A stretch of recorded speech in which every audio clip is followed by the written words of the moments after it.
Good morning, नमस्कार friends. Unit second genetics and evolution, इसका part 2 molecular basis of heredity. इसके part 1 के बारे में हम लोग ऑलरेडी डिस्कस कर चुके हैं, जिसमें हम लोगों ने डीएनए या किसी भी लिविंग ऑर्गेनिज्म में जो जेनेटिक मटेरियल होता है उसके बारे में डिस्कस किया था। किसने उसकी खोज की, कैसे उनके बारे में पता लगाया कि जेनेटिक मटेरियल कौन सा पार्ट है। तो हर्शी एंड चेस के एक्सपेरिमेंट हम लोग पढ़ चुके थे, जहाँ वायलेंट और नॉन वायलेंट स्ट्रेन्स के बारे में हम लोगों ने पढ़ा था। अब उसके बाद हम लोग बात करते हैं न्यूक्लिक एसिड की। न्यूक्लिक एसिड्स बेसिकली दो तरीके के होते हैं, एक डीएनए और दूसरा RNA. DNA deoxyribonucleic acid and RNA is ribonucleic acid. पहले डीएनए की बात करते हैं, क्योंकि आज के दौर में हम लोग सभी जानते हैं कि DNA is a genetic material. DNA genetic material है, तो ये डीऑक्सीराइबोन्यूक्लिक एसिड कहाँ कहाँ पाए जाते हैं, कितने तरीके के होते हैं, इनके बारे में हम लोग डिस्कशन करेंगे। डीएनए, अगर हम इसके बारे में बात करें तो डीएनए कितने तरीके के होते हैं उनकी शेप के बेसिस पर। शेप के बेसिस पर डीएनए बेसिकली दो टाइप्स के होते हैं, एक होता है लीनियर डीएनए और दूसरा होता है सर्कुलर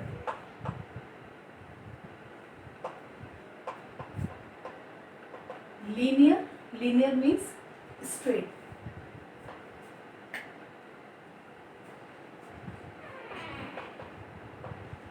मीन्स ये जो डीएनए होते हैं ये स्ट्रेट लाइन होते हैं और ज़्यादातर किसी भी यूकैरियोटिक सेल के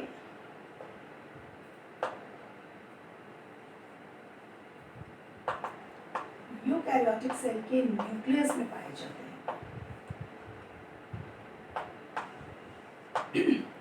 ये जो न्यूक्लियस होता है, यहाँ पर डीएनए क्रोमोसोम्स के फॉर्म में कुंडलित रहते हैं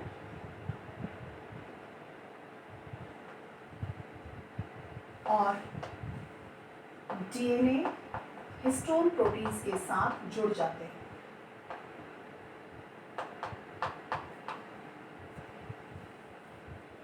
हिस्टोन प्रोटीन्स के साथ जुड़कर क्रोमोसोम्स बनाते हैं। क्रोमोसोम्स न्यूक्लियस में पाए जाते हैं। न्यूक्लियस यूकैरियोटिक सेल्स में प्रेजेंट होते हैं और ये ज़्यादातर लीनियर डीएनए होते हैं, जबकि सर्कुलर डीएनए जो होते हैं ये प्रोकैरियोटिक सेल्स में प्रेजेंट होते हैं।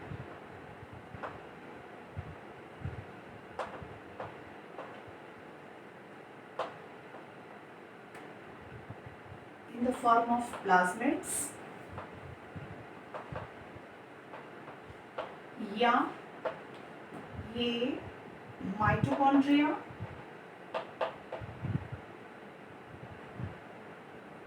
या प्लास्टिड्स।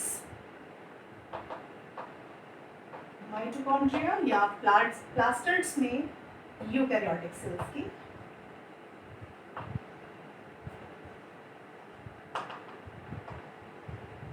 प्रेजेंट होते हैं। ये देखने में गोलाकार होते हैं, इसलिए इनका नाम सर्कुलर डीएनए। ये जो न्यूक्लिक एसिड्स हैं, बेसिकली जितने भी न्यूक्लिक एसिड्स होते हैं इनके बेसिस पर हम लिविंग बीइंग्स के बारे में अगर बात करते हैं, जितने भी लिविंग बीइंग्स या लिविंग ऑर्गेनिजम्स होते हैं उनको हम दो टाइप्स में डिवाइड कर लेते हैं। एक होता है प्रोकैरियोटिक और एक होता है यूकैरियोटिक।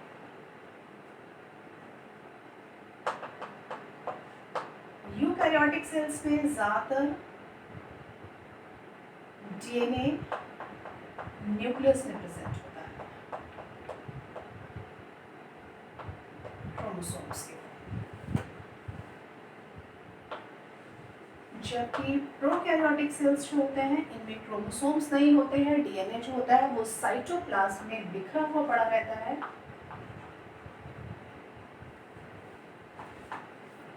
और ऐसे सेल्स को हम न्यूक्लियोइड्स कहते हैं। इनमें प्लाज्मिड्स के फॉर्म में या डीएनए स्ट्रिंग्स के फॉर्म में बिखरा हुआ पाया जाता है। ये बात हो गई डीएनए की। अब डीएनए जो या न्यूक्लिक एसिड जो होते हैं ये सभी लिविंग बींग्स में पाए जाते हैं। लिविंग बींग्स की बात करते हैं तो जितने भी लिविंग बींग्स होते हैं उनमें ज़्यादातर सब में जो जेनेटिक मटेरियल होता है वो डीएनए के फॉर्म में होता है। लेकिन कुछ प्लांट वायरसेस कुछ animal viruses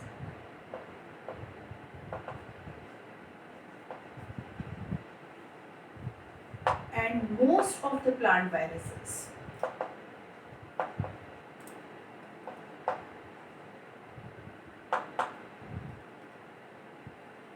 possess RNA as a genetic material.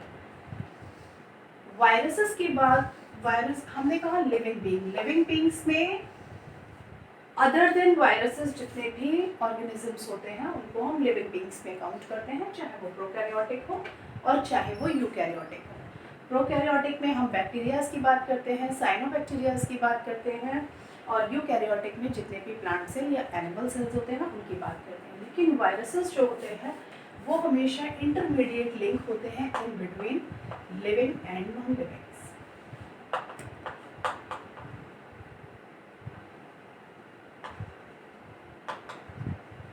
इसलिए हम इनको ऑर्गेनिजम्स नहीं कहते हैं और यहाँ पर RNA as a genetic material भी यूज होता है।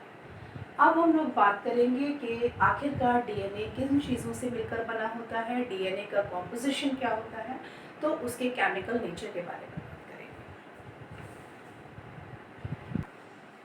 अब हम लोग पहले बात करते हैं कि डीएनए के बारे में हमको किसने बताया। डीएनए जिसके बारे में सबसे पहली बात फ्रेडरिक मिशर ने 1862 में बताया और उसके बाद रोज़ालिंड विल्किंस एंड फ्रैंकलिन ने 1952 में बताया कि ये कॉइल्ड होते हैं, कॉइल्ड स्ट्रक्चर्स होते हैं। बाद में वॉटसन एंड क्रिक ने इसका जो एग्जैक्ट मॉडल था, डबल हेलिकल मॉडल था, वो प्रस्तुत किया था। लेकिन अभी पहले हम लोग बात करते हैं कि डीएनए का केमिकल कॉम्पोजिशन क्या होता है। जितने भी डीएनए मॉलिक्यूल्स होते हैं ये मैक्रो मॉलिक्यूल्स होते हैं। मैक्रो मॉलिक्यूल्स का मतलब होता है जिनका साइज काफ़ी बड़ा होता है, जो बहुत सारे छोटे छोटे मोनोमेरिक यूनिट से मिलकर बने होते हैं। तो ये एक मैक्रो मॉलिक्यूल है जो बहुत सारे डीऑक्सीराइबो न्यूक्लियोटाइड मोनोमेरिक यूनिट से मिलकर बना होता है। अब ये डीऑक्सीराइबो न्यूक्लियोटाइड क्या है? डीऑक्सीराइबो न्यूक्लियोटाइड का मतलब होता है कोई भी न्यूक्लियोटाइड जो 3 मेन कॉम्पोजिशन से मिलकर बना होता है। Number 1 sugar, number 2 nitrogenous base and number 3 phosphate. Sugar, कौन सा शुगर? ये एक पेंटोज शुगर होती है।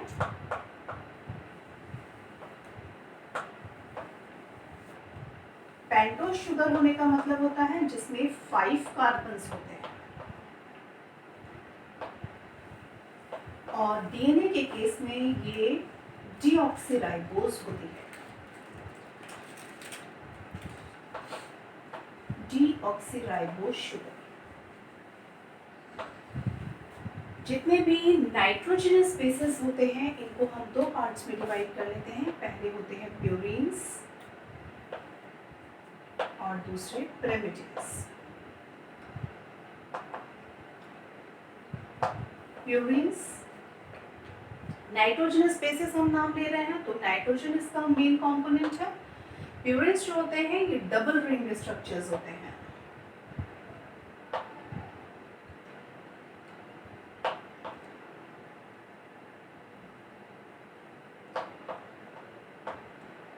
और एग्जाम्पल है या इनके नाम है adenine and guanine. Pyrimidines single ring structures होते हैं।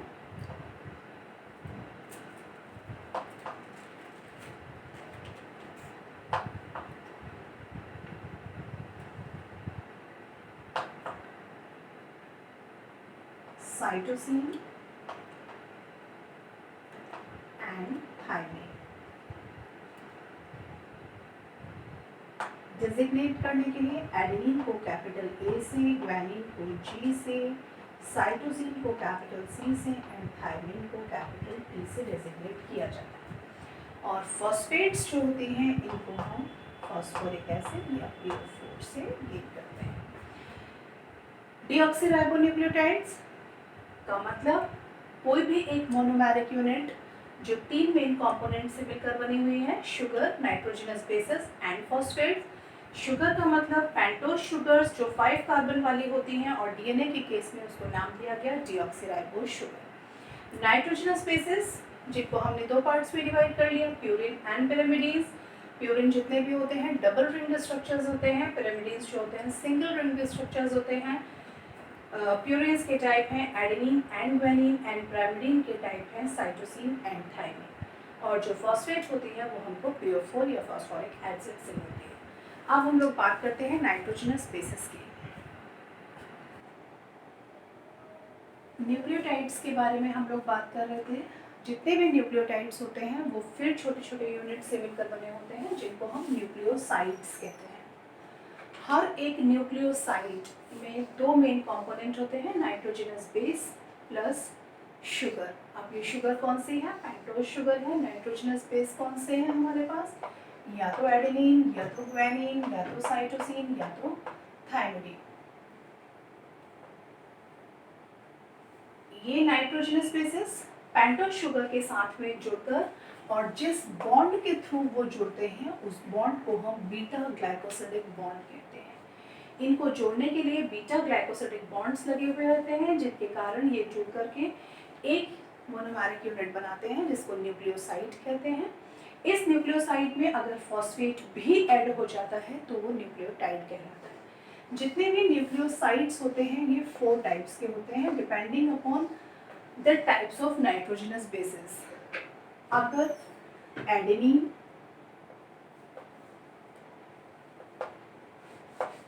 प्लस पेंटोज शुगर को जोड़ दिया जाए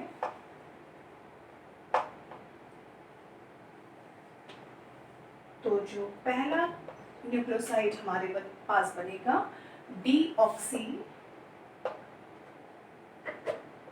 adenosine.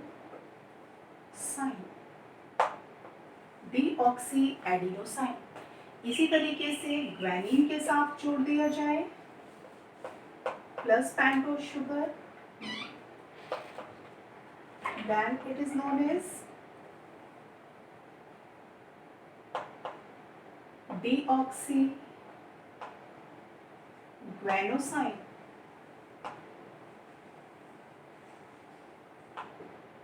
Number 1 deoxy adenosine, deoxy guanosine। फिर साइटोसिन के साथ जोड़ा जाए तो डीऑक्सी साइटिडीन, और अगर थायमिन के साथ जोड़ा जाए तो डीऑक्सी थायमिडीन।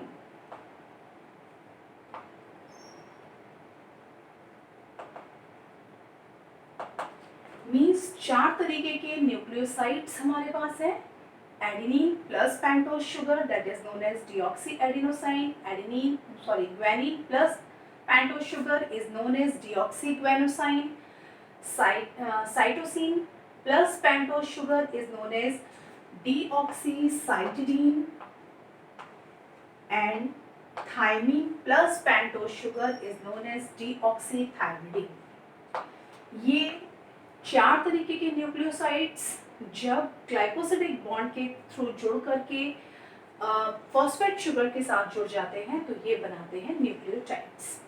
अब ये जो एडेनिन है या जो मोनोमेरिक यूनिट है न्यूक्लियोसाइड का, उसका स्ट्रक्चर कैसा होता है? Structure of a nucleotide. अगर हम एक न्यूक्लियोटाइड के स्ट्रक्चर को देखें तो अभी हम प्यूरिन्स की बात कर रहे थे, डबल रिंग स्ट्रक्चर्स होते हैं प्यूरिन जो होते हैं, पहला एडेनिन और दूसरा ग्वानिन। दोनों में 2 रिंग्स दिखाई दे रही हैं, first ring and second ring. इसी तरीके से first ring and second ring. पहली रिंग एडेनिन की, अगर हम लोग किसी भी न्यूक्लियोटाइड की बात करते हैं तो पहले उसकी राइबोज शुगर के बारे में बात करते हैं। डीऑक्सी राइबोज शुगर पाई जाती है जिसका 3rd कार्बन और फिफ्थ कार्बन, इसके थर्ड कार्बन पर राइबोज शुगर के और फिफ्थ कार्बन पर हमारे जो फॉस्फेट की लिंकेज होती है वो पाई जाती है, और इनके बीच में जो बॉन्ड्स होते हैं उनको हम डाई एस्टर बॉन्ड्स कहते हैं। ये जो लिंकेज होती है वो डाई एस्टर बॉन्ड्स के थ्रू होती है। अब इसका जो फर्स्ट कार्बन होता है उस कार्बन पर adenine base pair nitrogenous base जुड़ा रहता है। ये नाइट्रोजनस बेस इसकी नाइट्रोजन के साथ में जुड़ जाता है, और ये एडेनिन का जो डबल रिंग स्ट्रक्चर है वो जुड़ा हुआ है, और इसके फिफ्थ कार्बन पर एक फॉस्फेट की लिंकेज या फॉस्फोरिक एसिड जहाँ फॉस्फेट ग्रुप जुड़ा हुआ है वो पाया जाता है।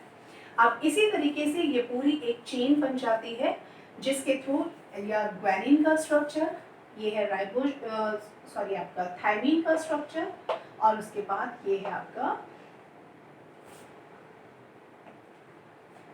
साइटोसिन का स्ट्रक्चर। एडेनिन जिसमें 2 रिंग पाई जा रही हैं, ग्वानिन जिसमें 2 रिंग पाई जा रही हैं, थायमीन जिसमें केवल सिंगल रिंग पाई जा रही है, और साइटोसिन जिसमें सिंगल रिंग पाई जा रही है।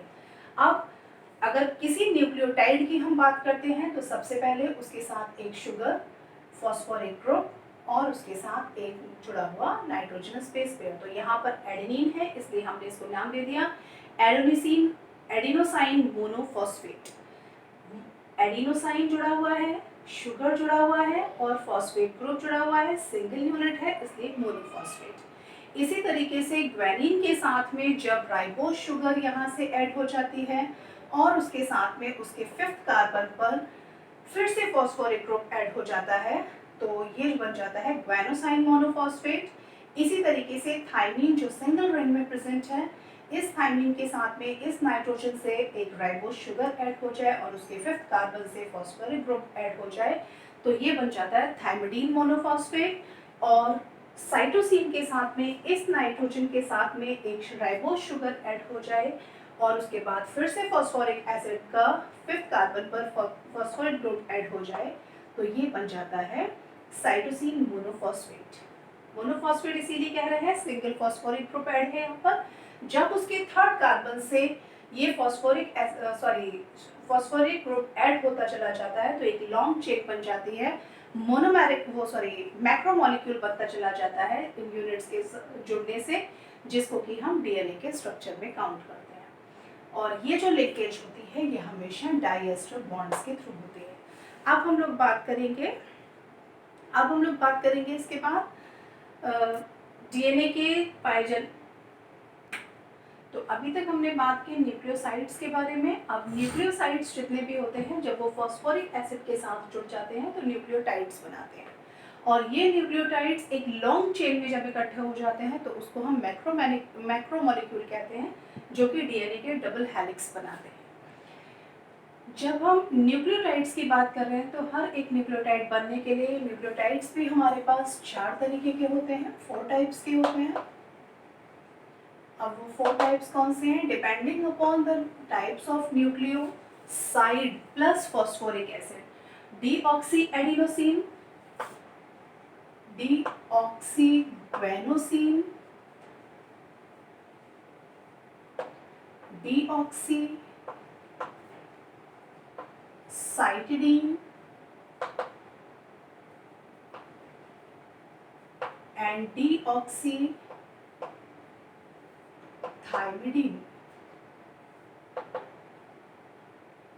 इन सब के साथ जब फॉस्फोरिक एसिड ऐड हो जाता है means deoxyadenosine plus phosphoric acid along with a phosphodiester bond, then it is known as deoxyadenylic acid, means a type of nucleotide. इसी के साथ deoxyguanosine plus phosphoric acid बनाता है deoxyguanilic acid, deoxycytidine plus phosphoric acid बनाता है deoxycytidylic acid, and डीऑक्सीथायमिडीन के साथ phosphoric acid जब जुड़ता है तो बन जाता है डीऑक्सीथायमिडाइलिक एसिड। मींस ये 4 तरीके के बेस पेयर्स न्यूक्लियोटाइड्स जो फॉस्फोडाइएस्टर बॉन्ड के थ्रू जुड़ करके एक टाइप ऑफ न्यूक्लियोटाइड्स बनाते हैं जो एक लॉन्ग चेन में इकट्ठे हो जाते हैं और डीएनए के स्ट्रैंड्स का फॉर्मेशन करते हैं। अब एक साइंटिस्ट थे एरविन चारग्राफ, इन्होंने डीएनए के मॉलिक्यूल्स का वाटर की हाइड्रोलाइसिस की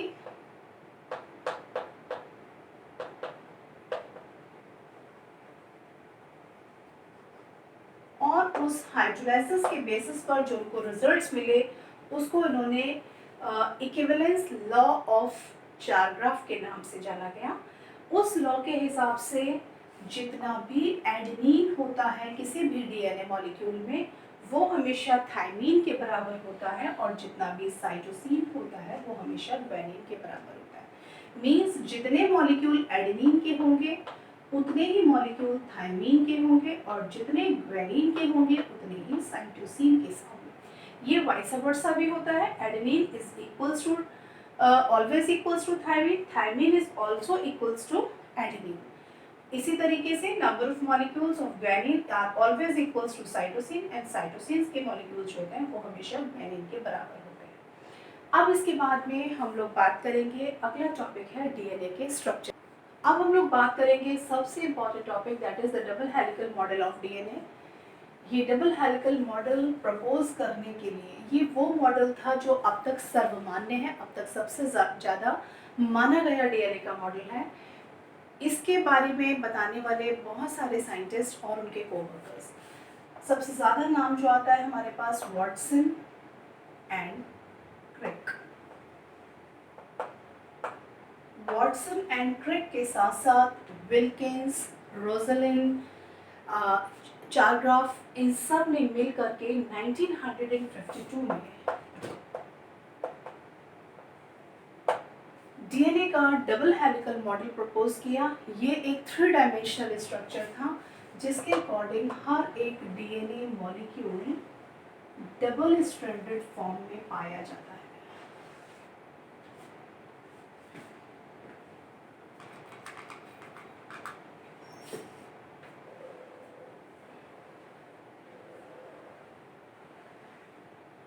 ये जो डीएनए के दोनों स्ट्रैंड्स होते हैं ये हमेशा एंटी पैरेलल होते हैं। एंटी पैरेलल होने का मतलब है अगर पहला स्ट्रैंड 5 प्राइम एंड से 5वें कार्बन से स्टार्ट हो रहा है राइबोज शुगर की, तो उसका एंड जो होगा वो 3 प्राइम एंड पर होगा, तीसरे कार्बन पर होगा, और जो दूसरी स्ट्रैंड उसके पैरेलली प्रेजेंट है वो हमेशा 3 प्राइम एंड से स्टार्ट होगी और 5 प्राइम एंड पर खत्म होगी।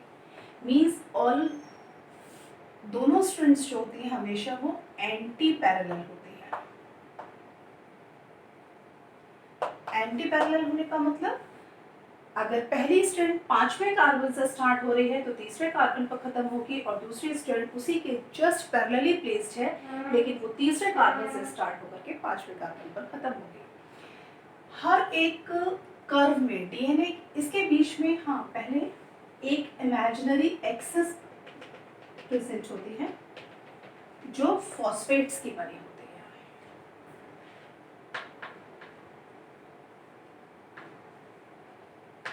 ये एक इमेजिनरी एक्सिस होती है जिसके चारों ओर वो डबल हेलिक्स जो होते हैं वो रोटेट करते रहते हैं। आप इसके हर एक कर्व में 10 यूनिट्स ऑफ बेस पेयर्स जुड़े रहते हैं।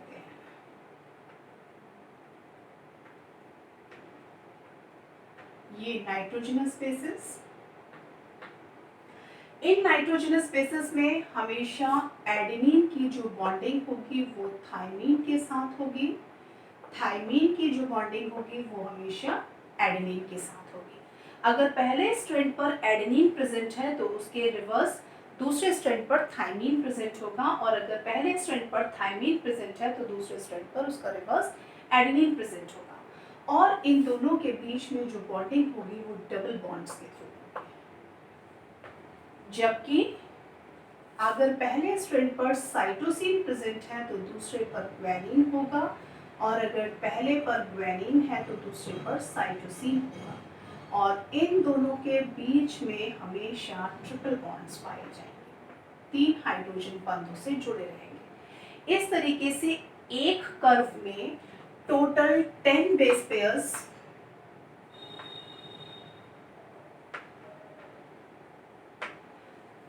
पेयर्स पाए जाते हैं, जिसमें हर एक बेस पेयर के बीच की दूरी 3.4 एंगस्ट्रॉम होती है। जो दो बेस पेयर्स प्रेजेंट होंगे, इनके बीच की जो दूरी होगी वो 3.4 एंगस्ट्रॉम होगी। इसलिए हर एक कर्वेचर का डिस्टेंस जो होगा वो 34 एंगस्ट्रॉम्स का होगा। ठीक, 3.4 into 10 that is equals to 34 angstroms.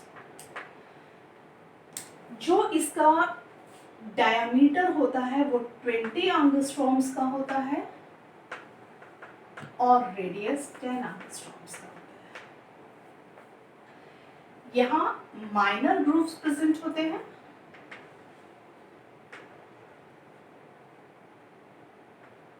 and this is known as major groove.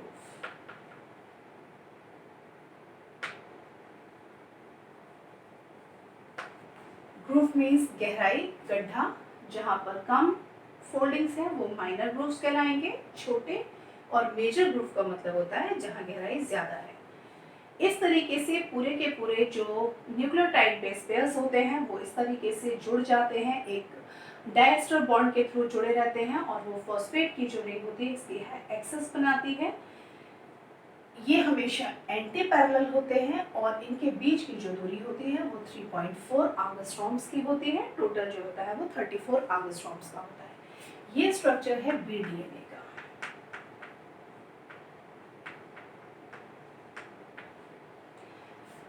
Adenine और थायमिन का जो क्वांटम होगा वो हमेशा बराबर रहेगा और साइटोसिन और ग्वानिन का क्वांटम हमेशा बराबर होगा, लेकिन इनके बीच में हमेशा डबल बॉन्ड पाए जाएंगे और इनके बीच में हमेशा ट्रिपल हाइड्रोजन बॉन्ड्स पाए जाएंगे। ये बीडीएनए का स्ट्रक्चर है और depending upon the number of base pairs and the type of helix, ये डीएनए जो होते हैं ये भी डिफरेंट टाइप्स के होते हैं।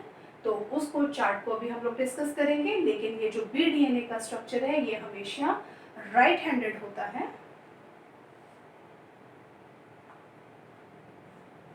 अब हम लोग बात करते हैं टाइप्स ऑफ डीएनए के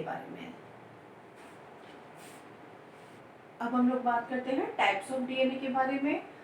इनमें जो नंबर ऑफ बेस पेयर्स पाए जाते हैं और जो उनका डायमीटर होता है, उनके जो बीच की दूरी होती है, जो उनकी कॉइलिंग का तरीका होता है, उसके बेसिस पर 5 तरीके के 5 टाइप्स के डीएनए प्रेजेंट होते हैं। कॉमनली फाउंड डीएनए बीडीएनए होता है, लेकिन डिफरेंट टाइप के डीएनए भी पाए जाते हैं। एडीएनए, बीडीएनए, सीडीएनए, डीडीएनए एंड ज़ेडडीएनए। एडीएनए ये भी राइट हैंडेड होते हैं। इनके हर एक बेस पेयर के बीच की दूरी 2.56 एंगस्ट्रॉम होती है। इनमें नंबर ऑफ बेस पेयर हर एक कर्वेचर में 11 पाए जाते हैं और इनका डायमीटर जो होता है वो 23 एंगस्ट्रॉम्स का होता है। बीडीएनए जिसके बारे में अभी हम लोगों ने बात की थी, that is also right handed DNA. इनके हर एक बेस पेयर के बीच की दूरी 3.4 एंगस्ट्रॉम होती है, जहां पर 10 नंबर ऑफ 10 बेस पेयर एक कर्वेचर में पाए जाते हैं और इनका जो डायमीटर होता है वो 20 एंगस्ट्रॉम्स का होता है। सीडीएनए जो होते हैं ये भी राइट हैंडेड होते हैं। इनके हर एक बेस पेयर के बीच की दूरी 3.32 एंगस्ट्रॉम होती है, लेकिन जो नंबर ऑफ बेस पेयर्स होते हैं वो 9 होते हैं और इनका डायमीटर 19 एंगस्ट्रॉम्स का। डीडीएनए राइट हैंडेड होते हैं, ये भी हर एक बेस पेयर के बीच की दूरी 3.03 एंगस्ट्रॉम होती है, नंबर ऑफ यूनिट्स 8 होते हैं, डायमीटर अननोन है इसका। जो ज़ेडडीएनए है popularly known as zigzag DNA, ये लेफ्ट हैंडेड होते हैं। इनका स्ट्रक्चर जो होता है वो थोड़ा सा टूटा हुआ सा हो जाता है और इनके जो हर एक बेस पेयर के बीच की दूरी होती है 3.71 एंगस्ट्रॉम होती है। नंबर ऑफ बेस पेयर्स 12 होते हैं और इनका जो डायमीटर होता है वो 18 एंगस्ट्रॉम्स का होता है। यहाँ हम लोगों ने बात की डिफरेंट टाइप्स ऑफ डीएनए की। अब डीएनए का मेन फंक्शन क्या है? हम सब जानते हैं कि डीएनए एक जेनेटिक मटेरियल है। जेनेटिक मटेरियल है, इसका मतलब डीएनए का मेन फंक्शन सूचनाओं को, इंफॉर्मेशन को एक जनरेशन से दूसरे जनरेशन में पास करने का होता है। Transforming information from one generation to another. इसके बाद डीएनए ही ऑर्डर करता है प्रोटीन की सिंथेसिस के लिए,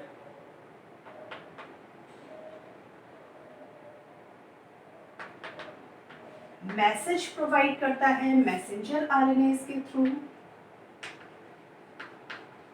जिसकी वजह से राइबोसोमल आरएनए प्रोटीन की सिंथेसिस करते हैं।